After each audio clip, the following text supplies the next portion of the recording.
quinta volta, sexta volta.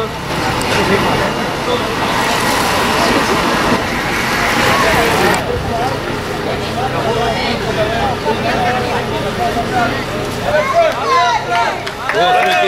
Termina a prova para o Frank, primeiro lugar. Segundo colocado. Terceiro, Terceira. E o medalha de ouro, Frank Sinatra de Luvino, do bairro 15 de Novembro.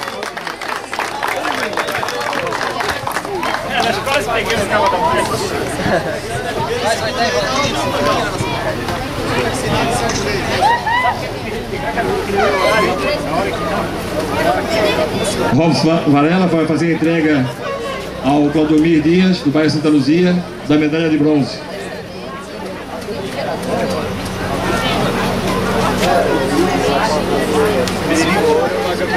O coordenador Benedito, por favor, entregando a medalha de prata ao Sérgio Reis.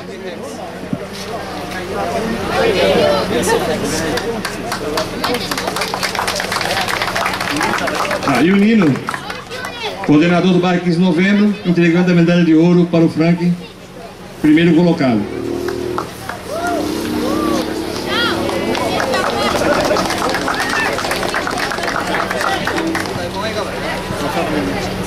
O Nino entregando o troféu da modalidade ao Frank. Parabéns aos medalhistas, parabéns a todos que participaram. É uma prova super difícil, né? Quem não está muito acostumado nessa prática aí, 12 voltas nessa pista aqui não é fácil. Então, parabenizar a todos que completaram a prova, marcaram um ponto para o seu bairro.